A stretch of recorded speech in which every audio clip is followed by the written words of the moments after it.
Hello, good evening everybody. आज nuclei chapter में हम लोग ये पढ़ेंगे atomic mass and atomic mass unit, और दूसरा चीज़ हम लोग ये आइसोटोप्स, आइसोबार्स, आइसोटोन्स क्या है इसके बारे में भी पढ़ेंगे। तो सबसे पहले हम लोग देखते हैं atomic mass and atomic mass unit. इसको ठीक से थोड़ा समझिए। देखिए हम लोग आम तौर पर जो चीज़ नाप जोख करते हैं, वेट लेते हैं यानी मास जो जानते हैं तो केजी में या ग्राम में, लेकिन ये सब बहुत बड़ा मतलब मास है एक एटम के मास के रिस्पेक्ट में, क्योंकि एटम का मास बहुत ही कम होता है। एक एटम का किसी भी एलिमेंट का मास बहुत कम होता है, तो उसको केजी या ग्राम में नापना वो उतना सूटेबल नहीं बुझाता है। इसलिए उसके मास को नापने के लिए एक अलग से यूनिट बनाया गया है, जिसको कहते हैं एटॉमिक मास यूनिट, और इसको स्मॉल यू से हम लोग इंडिकेट करते हैं, एटॉमिक मास यूनिट। तो एटॉमिक मास यूनिट क्या है, यानी एक एटॉमिक मास यूनिट कितना होता है, तो इसे समझिए। ये कार्बन C12 जो आइसोटोप है वो स्टेबल होता है, और उसका एक मोल का मास 12 ग्राम्स होता है, या 12 × 10⁻³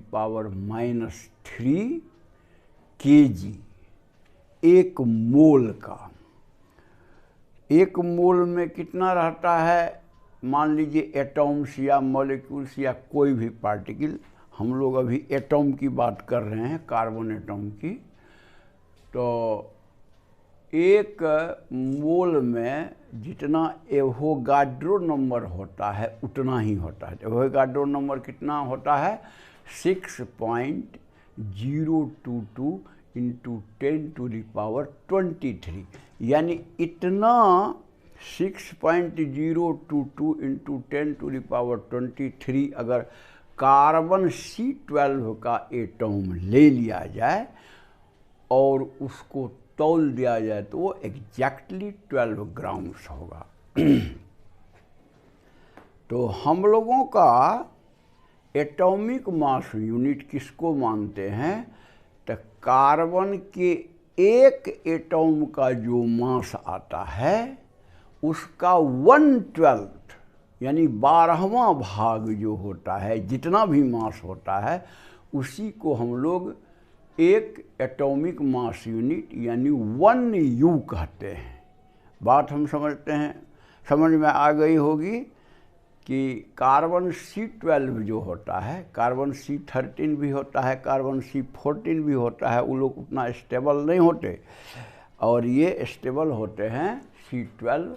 तो यानी कार्बन के C12 के एक एटम का जितना मास होता है उसका 12वां भाग 1/12 जो मास होगा उसी को एक एटॉमिक मास यूनिट कहते हैं। तो हम जरा कार्बन के एक एटम का 1/12 मास निकालें, वही हो जाएगा 1U। हाँ, तो कहने का मतलब C12 का एक एटम C12 एटम का से हम निकालने जा रहे हैं 1U, माने 1 एटॉमिक मास यूनिट कितना होगा। तो देखो, mass of 1 C12 carbon atom divided by 12। 1U क्या हुआ कि C12 कार्बन जो है एटम, उसका जितना मास है उसका 1/12 होगा 1U। अब ई जो है mass of 1 C12 carbon atom कितना होता है, तो 1 मोल का मास होता है 12 ग्राम। तो कहने का मतलब 12 × 10⁻³ kg 1 मोल का। 1 मोल में कितना होता है एटम्स की संख्या, तो जितना एवोगाड्रो नंबर होता है उसको Na भी कहते हैं, वो भी डायरेक्ट लिख दिए हैं एवोगाड्रो नंबर, डिवाइडेड बाय ये 12।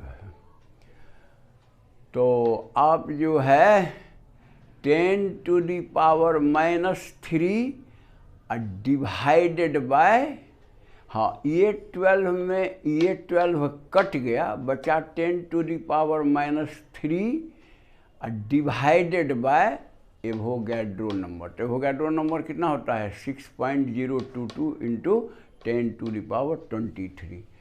और 10⁻23 डिवाइड में है, ऊपर ले जाइएगा तो माइनस हो जाएगा 10⁻26, क्योंकि -3 पहले से भी है, डिवाइडेड बाय 6.022।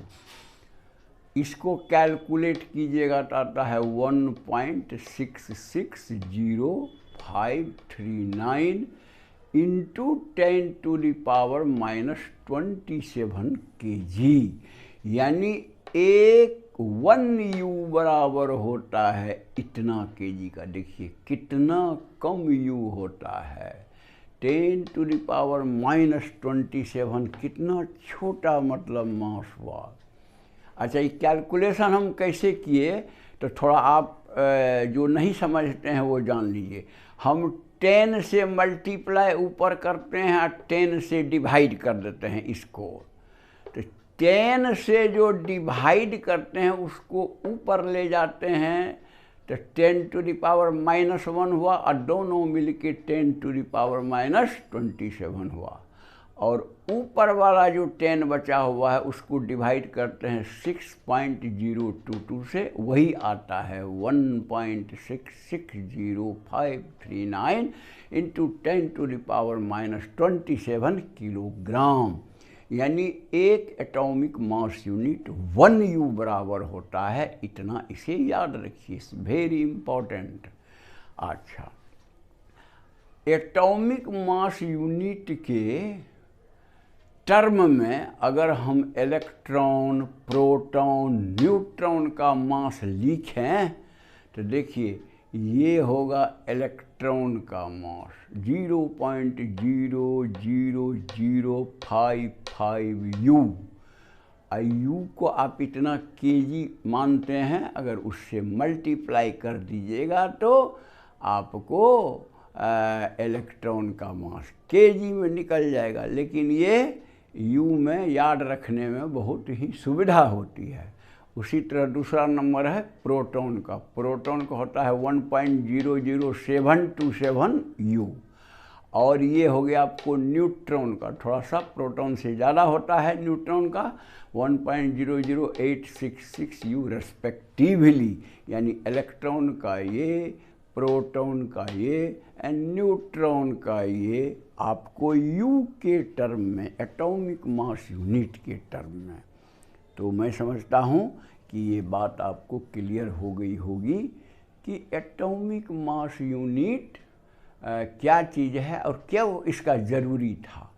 क्योंकि एटॉम तो बहुत छोटा होता है, उसको किलोग्राम, ग्राम में हम अगर नाप नहीं सकते हैं अपने तराजू पर, अपने बैलेंस पर, तो उसके लिए हमको अलग से ये करना पड़ेगा। तो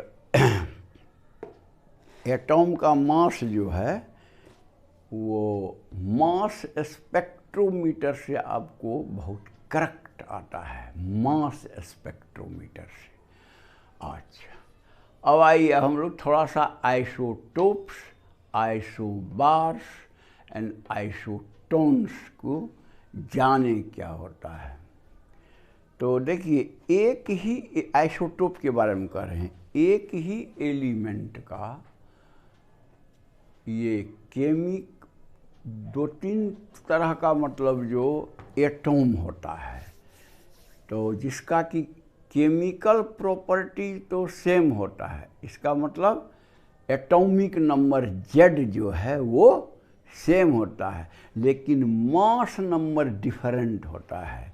यानी उसमें न्यूट्रॉन की संख्या सेम नहीं होगा, सब में डिफरेंट होगा। तो मास नंबर A बराबर होता है ना Z प्लस N, तो Z सबका सेम रहेगा यानी एटॉमिक नंबर, लेकिन न्यूट्रॉन नंबर जो है वो अलग अलग होने से मास नंबर अलग हो जाता है। तो Z जब तक सेम है जिसका, उसका केमिकल प्रॉपर्टी सेम होगा। तो ऐसे एटॉम्स को हम लोग आइसोटोप्स कहते हैं, जिनका कि एटॉमिक नंबर सेम हो यानी सेम नंबर ऑफ प्रोटॉन्स हो, बट डिफरेंट ये उसका मास नंबर हो यानी A हो। मास नंबर डिफरेंट क्यों होता है? न्यूट्रॉन डिफरेंट होने के कारण। अच्छा, तो उसी को हम लोग आइसोटोप्स कहते हैं। तो इसमें यही चीज़ मैंने लिखा, the measurement of atomic masses reveals the existence of different types of atoms of the same element which exhibit the same chemical properties, क्योंकि Z सेम है बट डिफर इन मास, क्योंकि न्यूट्रॉन डिफरेंट होता है, they are called isotopes of that element. अब हम 3 ठो उदाहरण देते हैं इसका। एग्जाम में ज़्यादा से ज़्यादा 3 पूछेगा और क्या 2 पूछेगा या एक उदाहरण मांगेगा। देखिए, हाइड्रोजन का सबसे पहले मैंने दिया है, हाइड्रोजन 1,1 और 1,2, 1,3 आप तो जानते होंगे। प्रोटियम, ड्यूटेरियम एंड ट्राइटियम इसको कहते हैं। अच्छा है, देखिए कार्बन में है ना, सबका Z सेम है 6,6, इसका भी Z सेम है 1,1,1, लेकिन मास नंबर डिफरेंट है, इसीलिए आइसोटोप्स हुआ। कार्बन में भी देखिए ये 6,6 सबका Z सेम है, लेकिन A जो है मास नंबर 12, 13, 14, इसलिए ये आइसोटोप्स हुए कार्बन के। ये आइए क्लोरीन 17, और एक होता है, एक एटम होता है 35 मास नंबर का, दूसरा एटम होता है 37 का, इसलिए ये क्लोरीन के आइसोटोप्स कहलाए। That is same atomic number Z तो ये नीचे वाला सब है ना, but different mass number A, इसी को हम लोग आइसोटोप्स कहते हैं। आइसोबार्स में क्या है? सेम एटॉमिक मास नंबर, यानी A सबका सेम होगा, यानी प्रोटॉन प्लस न्यूट्रॉन का जो सम है वो सेम होगा, वही ना है मास नंबर, इसलिए कहता है same atomic mass number A but different atomic number Z उसका डिफरेंट होगा, यानी नंबर ऑफ एटॉम ये प्रोटॉन्स जो होगा वो डिफरेंट होगा, कॉल्ड आइसोबार्स, उसको ही आइसोबार्स कहते थे। देखिए यहाँ देखिए, hydrogen and helium same mass number है ना A, same mass number but different atomic number यानी Z देखिए, हाइड्रोजन का 1 होता है और हीलियम का 2 होता है। उसी तरह यहाँ देखिए, सबका मास नंबर 40, बट Z 18, 19, 20 कौन सा है? Argon, potassium and calcium. तो ये याद रखिए ग्रुप को। तीसरा भी एग्जाम्पल देखिए, tellurium, जेनन and barium same mass number है, देखिए 130, 130, 130, बट डिफरेंट एटॉमिक नंबर यानी प्रोटॉन नंबर। देखिए 52, 54, 56। तो कहने का मतलब इस टाइप का जो एलिमेंट है यानी एटॉम्स है उसी को आइसोबार्स ऑफ दैट एलिमेंट कहते हैं। अच्छा, आइए आइसोटोन्स, इसमें क्या होता है, सेम न्यूट्रॉन नंबर यानी n but different atomic number z और मास नंबर a, उसको आइसोबार्स कहते हैं। यानी न्यूट्रॉन सब में होगा सेम न्यूक्लियस में, लेकिन प्रोटॉन डिफरेंट होगा, इसलिए मास नंबर भी डिफरेंट हो जाएगा। तो देखिए इसका एग्जाम्पल जो है ये सब आपस में आइसोटोन्स कहलाते हैं। क्या है, गोल्ड, ये क्या है, मरकरी। आप देखिए ये है मास नंबर, ये है एटॉमिक नंबर, दोनों को माइनस कीजिएगा तो न्यूट्रॉन नंबर निकलेगा। Z है वो A है, तो N equal to A minus Z। तो इससे इसको माइनस करिएगा तो कितना आएगा, उतना ही आएगा इसको, इसमें इसको माइनस करने से। तो कहने का मतलब सेम न्यूट्रॉन नंबर, आप माइनस कर सकते हैं, कोई दिक्कत नहीं है। और सेम न्यूट्रॉन नंबर हो बट डिफरेंट Z हो या A हो तो वो कहलाएगा आइसोटोन्स। फिर देखिए पोटेशियम कैल्शियम वाला में भी वही है। डिफरेंस कीजिए, छोटा है 39, 39 माइनस 19 इक्वल टू 20। इसको भी माइनस करिए, 40 माइनस 20 इक्वल टू 20, यानी न्यूट्रॉन नंबर सेम है दोनों में, इसलिए ये हो गए आइसोटोन्स। अब आइए silicon, phosphorus and sulphur, minus करिए मास नंबर में से, 30 माइनस 14 16 हुआ, और 31 माइनस 15 ये भी 16 हुआ, 32 माइनस 16 ये भी 16 हुआ। यानी न्यूट्रॉन नंबर सेम है बट प्रोटॉन नंबर या एटॉमिक नंबर जिसको कहते हैं या मास नंबर डिफरेंट है। तो ये आपको हो गया आइसोटोन्स। तो मैं समझता हूँ बहुत आसान है, आप इसको समझ गए होंगे।